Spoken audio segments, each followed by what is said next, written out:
Zulkiffli. My metric number is 270757. So today in this video, I want to present about intangible heritage of Songket. So let's move to the background. Basically, Songket Malaysia is now recognized by the United Nations Educational, Cultural and Scientific Organization (UNESCO) as an intangible cultural heritage. Songket is synonym in Malay culture, which is a cloth woven using manual weaving tools. The word Songket means to take out or pull a thread from a cloth or weave using gold and silver thread. This process is done after preparing the button brass thread to make a pattern or embroidery of gold, silver or thread. The making of the Songket cloth is believed to be inspired by the process of making cloth by Indian trader who use the ikat technique. This technique is very difficult and require a high degree of expertise and perseverance. Songket has a high historical value as a fabric of great heritage. In addition to elevating the dignity of the wearer, the motif and color of the Songket with symbolic one's position and something symbolic. For example, the cape flower motif is used by the hostess to greet guests, and the jasmine flower motif symbolic politeness, elegance and purity. So, domain of intangible heritage.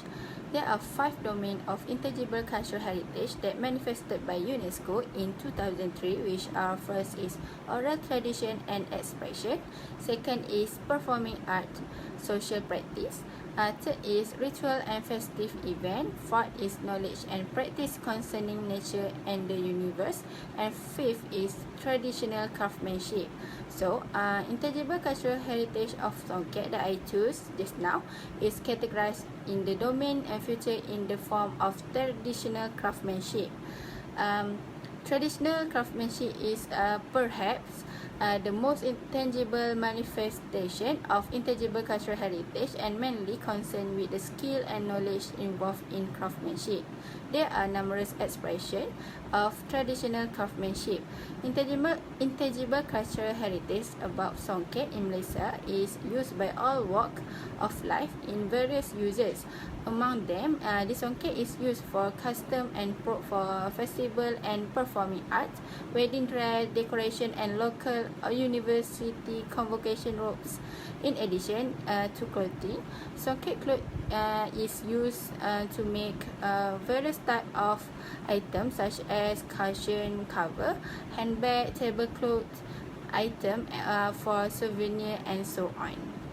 This main goal of domain in intangible cultural heritage is truly to ensure that the knowledge and skill associated with traditional artisanry pass on the future generation, so that craft can continue to be produced within their communities, providing livelihood to their makers and reflecting creativity. Next concept connected to intangible heritage.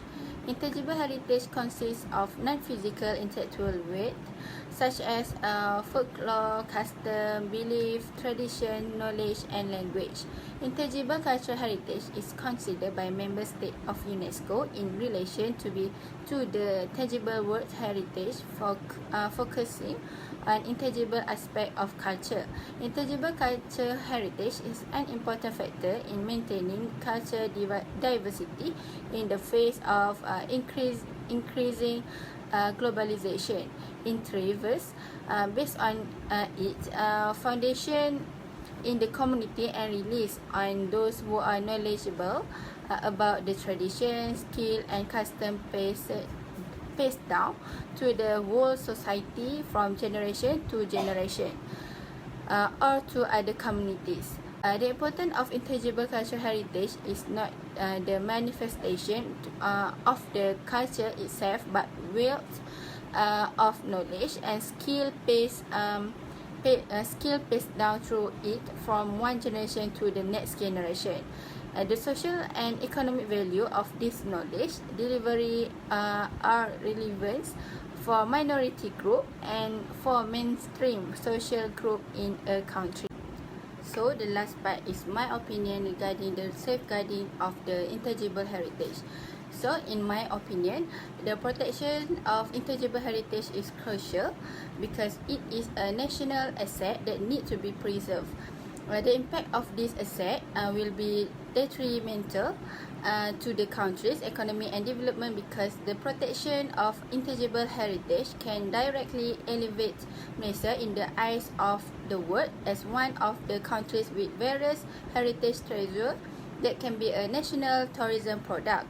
Therefore, this heritage should be well taken care of through inheritance law legislation and offer program to the provision of financial incentive to student and teacher where they can learn knowledge about the making of this songket, as well as directly provide encouragement and motivation to young people to engage in art of waving songket, so as not to expire the deck of time.